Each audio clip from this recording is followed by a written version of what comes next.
ஜோசியம் இந்த இது மேலே இதை பற்றின உங்களுடைய புரிதல் என்ன? இது மேலே நம்பிக்கை இருக்கா? எப்படி? ஜோசியம் வந்து அது வேறு, நீங்கள் நம்புங்க நம்பாமல் போங்க, அது தனி. வானியலுக்கு வந்து ஜோதிடம்னு முலாம் பூசுறது இருக்குல்ல, அது தப்பு. இப்போ வந்துட்டு இப்போ ஒரு ஜோதிடர்கிட்ட போகிறீங்க, நீங்கள் என்றைக்கு பிறந்தீங்க அப்படின்னு நீங்கள் சொல்லாமல் உங்கள் ராசி நட்சத்திரம் சொன்னாலே இந்த மாதமா இத்தனாம் தேதியானு சொல்கிறாரு. எப்படி சொல்கிறாரு? ஒரு 1000 வருஷத்துக்கு முன்னாடி போனால் மாதம் தேதின்ற அந்த முறையே கிடையாது இல்லைங்களா? அது ஒரு 3000 வருஷம் முன்னாடி போனீங்கன்னா சுத்தமாக இது எதுவுமே இருக்காது. அப்போ என்ன இருந்ததுன்னா ராசி அப்புறம் வந்து நட்சத்திரம் தான் இருந்தது. சூரியனோட நகர்வை வச்சு நம்ம பிறக்கிறப்போ சூரியன் எங்கே இருந்தது, நம்ம வந்து பிறக்கிற அன்றைக்கி நிலா எங்கே இருந்ததுன்றது தான் ராசி நட்சத்திரம். ஓகே, வேறு ஒன்றும் கிடையாது. அப்போ ராசி நட்சத்திரத்தை வச்சு நீங்கள் வானியல் ரீதியாக போடுறப்போ நீங்கள் என்றைக்கு பிறந்தீங்கன்றதை ஓரளவு கண்டுபிடிச்சிடலாம். சாமி கண்ணு பிள்ளைங்கன்றவர் அதை பற்றி ஆய்வு பண்ணி ஒரு புத்தகமே போட்டிருக்காரு. இந்த இலக்கியத்தில் வரக்கூடிய அந்த ராசி நட்சத்திரங்கள் இருக்கும்ல, அதை வச்சு அது என்றைக்கு நடந்ததுன்னு சொல்லி ஆய்வு பண்ணி போட்டிருக்காரு. ஓகே, அப்போது ராசி நட்சத்திரங்கிறது அடிப்படையில் ஒரு நாள் உன்னுடைய குறிப்பு. இந்த மாதம் இன்னி இது வந்துட்டு இந்த மாதத்தை நான் தேதின்னு சொன்னால் நான் வந்துட்டு எப்படி ஒரு மூட நம்பிக்கையாளராக ஆக முடியாதோ அந்த மாதிரி ஒருத்தர் இந்த ராசி நட்சத்திரத்தில் பொறுத்தாருன்னா மூட நம்பிக்கையாளராக ஆக முடியாது. பின்னாடி அதுக்கு இது பலன் இருக்குது பரிகாரம் இருக்குன்னு சொல்லி ஏமாத்துறப்ப தான் அது வந்து மூட நம்பிக்கையாக மாறுது. அப்போ இவங்க என்ன பண்ணுறாங்கன்னா, நான் தமிழக வரலாறை வந்து பின்னாடி போய் புரிஞ்சுக்கணும் அப்படின்னா நமக்கு இருக்கிறது எல்லாமே வானியல் குறிப்பு தான். ஓகே, அந்த வானியல் குறிப்பு வச்சு தான் நம்ம வரலாறு வந்து பின்னாடி கொண்டு போக முடியும். இந்த வானியல் குறிப்பை நீங்கள் புரிஞ்சுக்கணும்னா உங்களுக்கு வானியல் தெரியணும்ல. இவங்க அந்த வானியலை வந்துட்டு ஜோதிடம்னு சொல்லிட்டாங்க. இப்போ பாரதியார் பார்த்தீங்கன்னா ஜோதிடம் தனை இகழ் அப்படின்னு சொல்கிறாரு. ஆனால் அவளே வந்து வானியல் கற்றுக்கணும்னு சொல்கிறாரு. ஓகே, உங்களுக்கு வேறுபாடு புரியுது? அப்போ வந்து உங்கள் பகுத்தறிவுன்றது ஜோதிடத்தை ஒதுக்குவது பகுத்தறிவுன்னு வச்சுக்கலாம்ல, வானியலை ஒதுக்குறது எவ்வளோ பெரிய முட்டாள்தனம். ஓகே, அப்போ பகுத்தறிவு இவங்க சொல்கிறது வேற, பகுத்தறிவின் பெயரால் இவங்க என்ன செய்கிறாங்கன்னு ஒன்று இருக்கு இல்லைங்களா? அப்போது இந்த வானியல் என்பது வந்து தமிழர்களுக்கு மிக முக்கியமானது.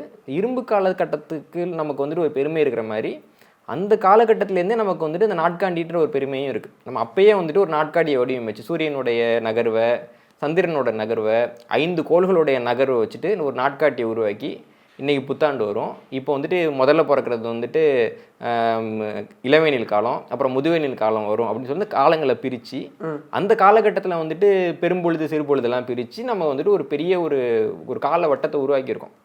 உருவாக்கி என்னைக்கு வந்து நீங்கள் விதை விதைச்சிங்கன்னா என்னைக்கு மழை பெய்யுன்ற அளவுக்கு நம்ம கணிச்சிருக்கோம். புரியுது? ஏன்னா இது எல்லாமே நடந்தது விவசாய தேவைக்காக. ஆமாம். அதே மாதிரி காலநிலையை கணிச்சதே விவசாயத்துக்காக தான். எந்த இடத்துல எந்த எல்லா நாட்டிலையும் நான் என்ன கேட்குறேன், ஸ்டோன் ஹெஞ்சுன்னு ஒன்று இருக்குங்க. ஆமாம், இங்கிலாண்டில் இருக்கா?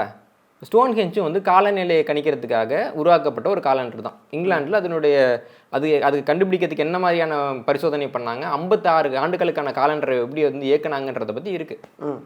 இப்போ நம்ம ஸ்டோன் ஹெஞ்சை வந்துட்டு பகுத்தறிவுக்கு எதிரானதுன்னு யாராவது சொல்கிறாங்களா? புரியுது? இல்லை ஜோசியம் பக்கத்துக்கு ஸ்டோன் ஹெஞ்சு கட்டினாங்க யாராவது பேசி கேட்டிருக்கீங்க? அப்போ நம்ம வந்துட்டு காலத்தை கணிக்கிறதுக்காக ஒரு விஷயத்தை வச்சுருந்தா மட்டும் ஏன் அதை வந்துட்டு நக்கல் பண்ணுறாங்க? புரியுது? புரியுதுங்களா? இப்போ நீங்கள் ஒரு விவசாயிங்க, நம்ம வந்துட்டு 1947 வரைக்கும் கூட இந்தியாவில் விவசாயம் தான் பிரதானமான தொழில். ஆமாம். இப்போ 49 அந்த காலகட்டம் வரைக்கும் ஒட்டுமொத்த ஜிடிபியில் 44% விவசாயிக்கு வந்துட்டு விவசாயத்தில் தான் வருது. இப்போ இந்த வருஷம் பிறக்கிறப்ப இந்த வருஷம் விளைச்சல் நல்லா இருக்குமா இல்லையான்னு எனக்கு தெரியாது. அப்புறம் நான் என்னைக்கு விதை போடணும்னு தெரியாது. ஏன்னா விதை போட்டு இத்தனை நாளுக்கு அப்புறம் எனக்கு மழை பெய்யணும். வீட்டில் வந்து காலண்டர் இருந்துச்சுன்னா பாருங்கள், இப்போயும் வந்து கெர்ப்போட்ட தினம்னு போட்டிருப்பாங்க. ஓகே, ஏன்னா அது கெர்ப்போட்டன்னு பார்த்தா கர்ப்ப ஓட்ட தினம். ஓகே, அப்போ வந்து இப்போ வச்சா மழை பெய்யும் அப்படின்றதுக்கான ஒரு தினம். அதே மாதிரி வானில் வந்துட்டு என்னென்ன மாதிரியான விஷயங்கள் இருந்ததுன்னா எங்கள் குடும்பத்தில் இருக்கவங்க சொல்லுவாங்க, வானத்தில் வந்துட்டு ராத்திரி நிலாவை சுற்றி ஒரு கோட்டை கட்டணமாக இருக்கும், மேகம் அப்படி ரவுண்டாக வந்துருக்கும். ஆமாம், அப்படி இருந்தால் அடுத்த நாள் மழை பெய்யும்பாங்க. இதெல்லாம் வந்துட்டு விவசாயத்தை சார்ந்தவங்க அவங்க தேவைக்காக உருவாக்கிக்கிட்டது தான் முதல்ல பஞ்சாங்கம், அப்புறம் வந்துட்டு இந்த காலநிலை அறிவுன்றது. ஓகே, இதில் ஒவ்வொரு சமுதாயத்துக்கும் ஒவ்வொரு விதமான அறிவு இருக்கும். ஸ்டோன் ஹெஞ்சில் இருக்கவனுக்கு நிலாவை அடிப்படையாக கொண்ட ஒரு காலண்டர் இருக்குன்னா எனக்கு சூரியனை அடிப்படையாக கொண்ட காலண்டர். ஏன்னா என்னால் சூரியனை பார்க்க முடியும், 5 கோளை பார்க்க முடியும், புதன் கோளை கூட என்னால் பார்க்க முடியும். அவனுக்கு வந்து நிலாவை தான் நல்லா பார்க்க முடியும். அந்த ஊரோட காலநிலையை பொறுத்து அவன் அதை பண்ணுறான். அப்போது நான் உருவாக்கின அந்த காலண்டர் இருக்கு இல்லைங்களா, அது வந்துட்டு இப்போ ரொம்ப நல்ல காலண்டருங்கிறது கலியாண்டுன்ற ஒரு காலண்டர் தான். கிமு 3102 வருஷம் களி அப்படிங்கிற ஒருத்தர் இறந்து போனதுக்கு பின்னாடி காலமானார்னு சொல்கிறோம்ல, ஏன்னா அவர் மனிதராக இருக்கிறார், இறந்து காலத்தோட கலந்துட்டார். ஓகே, அப்போ அவர் காலமான நாட்டிலேருந்து கலியாண்டுன்னு ஒன்று தொடங்கி பின்னாடி சோழர் காலம் பாண்டியர் காலம் வரைக்கும் தமிழ்நாட்டில் புழக்கத்தில் இருந்துச்சு. கேட்டதுனால சொல்ல தப்பாக நினச்சிக்காதீங்க, களி அப்படின்றதுனால எனக்கு இதுக்குள்ளே இறங்குது. லைக் இந்த படத்துக்குள்ளே நம்ம அதை ஒண்டி கேட்குறேன்.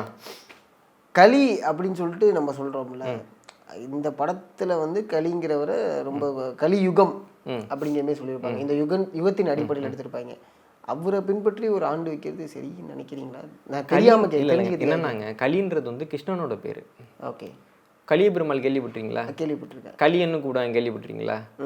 நம்ம வந்துட்டு ஒரு விஷயத்த பண்ணுறோன்னா அது அவங்க தப்புன்னு சொல்லுவாங்க. ஆரியர்கள் வந்து என்னென்னா, நம்ம கருப்பாக இருக்கோம்னா கருப்பு தப்பு அப்படிம்பாங்க, நம்ம ஒரு விஷயம் பண்ணுறோன்னா அது தப்பும்பாங்க. நம்ம வந்துட்டு துக்க தினமாக அனுசரிக்கிறத அவங்க கொண்டாட்டம் நல்லா பண்ணுவாங்க இல்லைங்களா? அப்போ அவங்க வந்துட்டு ஒரு விஷயத்த சொல்கிறாங்கன்றதுக்காக நம்ம எப்படி விட முடியும்? புரியுது. களின்றது அவனுக்கு தாங்க கெட்டது, எனக்கு நல்லது தானே. ஓகே ஓகே ஓகே ஓகே புரியுது, அதான் சொல்கிறேன். அப்போ களியாண்டுன்ற வழக்கம் ஆரியருக்கு எதிரானது தானே. அவங்க வந்து ஒரு கெட்ட ஆண்டை தானே களியாண்டுன்றாங்க. நான் எனக்கு நல்ல ஆண்டுன்றேன், ஆண்டு முறைன்றேன்ல.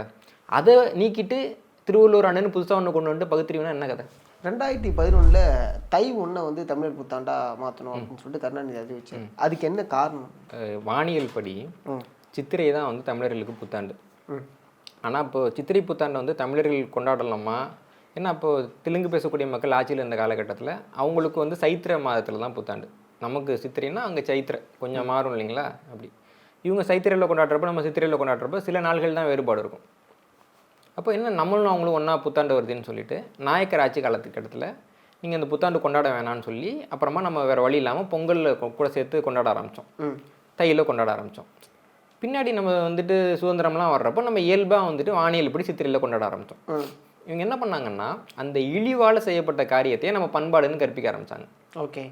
இப்போ கற்பிக்கிறதுக்கு அவங்க எடுத்துக்கிட்ட ஒரு விஷயம் என்னென்னா, 1921 அறிஞர்கள்லாம் ஒன்றா கூடி சித்திரை தான் வந்துட்டு புத்தாண்டு கிடையாது, தை புத்தாண்டுன்னு அறிவிச்சாங்கன்னு சொல்லி ஒரு கதை சொல்லி, திருவள்ளுவருக்கு வந்துட்டு தையில் வந்துட்டு புத்தாண்டு தொடங்குதுன்னு சொல்லி திருவள்ளுவர் புத்தாண்டுன்னு பேரை வச்சு. நல்லா யோசிச்சு பாருங்கள், திராவிட இயக்கம் திருவள்ளுவர் தொடர்பாக என்ன கருத்து வச்சுருக்குன்னு நம்ம எல்லாருக்கும் தெரியும். ஆரம்பத்துலேயும் திருவள்ளுவர் திட்டினாங்க, திடீர்னு மாநாடெல்லாம் போட்டு அவர் பேர் ஆண்டு வரணும்னு சொல்லிட்டு அப்புறமா திருப்பி திட்டிகிட்டு இருப்பாங்க. ஓகே. இப்போ உனக்கு திருவள்ளுவரையும் பிடிக்காது, அப்போ அவர் பேரில் ஒரு ஆண்டையும் தமிழையும் நம்ம வந்து கொண்டாடணும்னு நீ ஆசைப்பட்ற. ஓகே, புரியுது. என்னென்னா நமக்குன்னு ஒரு ஆண்டு முறை இருக்குல்ல, சித்திரையில் தொடங்கக்கூடிய ஒரு ஆண்டு முறை, அந்த ஆண்டு முறையை நமக்கு இருக்கக்கூடாது. அதுக்காக கொண்டு வரப்பட்ட ஒரு ஏற்பாடு தான் வந்துட்டு தைப்புத்தாண்டுன்ற ஒரு விஷயம்.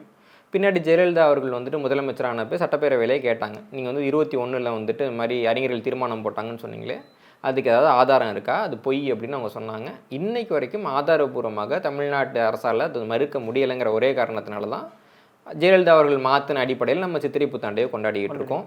இப்போ நிறைய பேருக்கு வந்துட்டு வரலாறு வானியல் தெரியாத காரணத்தினால அவங்க வந்துட்டு தை புத்தாண்டும் சரிதான், எதுக்கு 2 புத்தாண்டு இருக்கக்கூடாது, சித்திரையில் ஒன்று தையில் ஒன்றுலாம் பேசிகிட்டு இருப்பாங்க.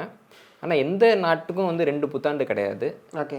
நம்மளை பார்த்து நம்முடைய நாட்காட்டியை காப்பி அடித்து பயன்படுத்தக்கூடிய தெலுங்கர்கள் சரியாக பயன்படுத்துகிறாங்க. அவங்க சொன்னதை கேட்டுட்டு நம்ம தப்பாக பயன்படுத்துகிறோம். ஒரு 10வது மாதத்தை வந்து முதல் மாதமாக கொண்டாடுறோம் அப்படின்றது வந்துட்டு வானியல் ரீதியாக சரியானது கிடையாது. இன்னும் இதில் வானியல் தொடர்பாக பேசப்பட வேண்டிய நிறைய செய்திகள் இருக்குது. ஏன்னா இப்போ தமிழர்களுக்கு வந்துட்டு அவங்க வானியல்னால் என்னென்னு தெரியாது. நம்மக்கிட்ட வானியலை வந்து ஜோசியம்னு சொல்லிட்டாங்க. நம்ம என்னென்னா வந்துட்டு பகுத்தறிவுனா ஜோசியத்தை தூக்கி அந்தாண்ட போடுறதுன்னு சொல்லிட்டு ஒரு வானியல் அறிவு இல்லாத ஒரு தலைமுறையை நம்ம இங்கே உருவாக்கி வச்சுருக்கிறோம் இல்லைங்களா? இப்போ நம்ம பார்க்குறப்போ உலகத்தினுடைய பழமையான நாட்காட்டிகளில் ஒன்று தமிழ்நாட்டில் புழங்கிட்டு இருந்த களி நாட்காட்டி. களி நாட்காட்டியும் வந்து பார்த்திங்கன்னா கிமு 3102 ஆண்டுலேருந்து தொடங்குது. இப்போ நம்ம 5000 ஆண்டுகால பெருமைன்னு பேசுகிறோம் இல்லைங்களா? ஏறத்தாழ அந்த இரும்பு காலத்தை சேர்ந்த ஒரு நாட்காட்டி தான் இங்கே இருக்கிற களி நாட்காட்டி. அவ்வளவு பழமையான நாகரிகம் இந்தியாவில் தமிழ்நாட்டை தவிர வேறு யாருக்குமே கிடையாது. ஓகே. இந்தியாவிலே பழமையான நாட்காட்டிக்கு உரிமையானவர்கள் நம்ம. ஆனால் இன்றைக்கி அந்த நாட்காட்டிக்கு நமக்குமான ஒரே ஒரு தொடர்பு என்னென்னா, அந்த சித்திரை மாதத்தில் புத்தாண்டு கொண்டாடுறது தான். இதையும் அத்து விட்டுட்டிங்கன்னு வச்சுக்கோங்களேன், அந்த நாட்காட்டியை நம்ம ஆரியர்கள்கிட்டே கொடுத்துட்டு 5000 ஆண்டுகளுக்கு மேலே பழமையான நாகரிகம் கொண்டு ஒரு சர்டிஃபிகேட்டையும் வாங்கி கொடுத்துடலாம். ஓகே. அதுக்கு தான் அவங்க பாடுபட்டுட்டு இருக்காங்க, வேறு ஒன்றும் இல்லை.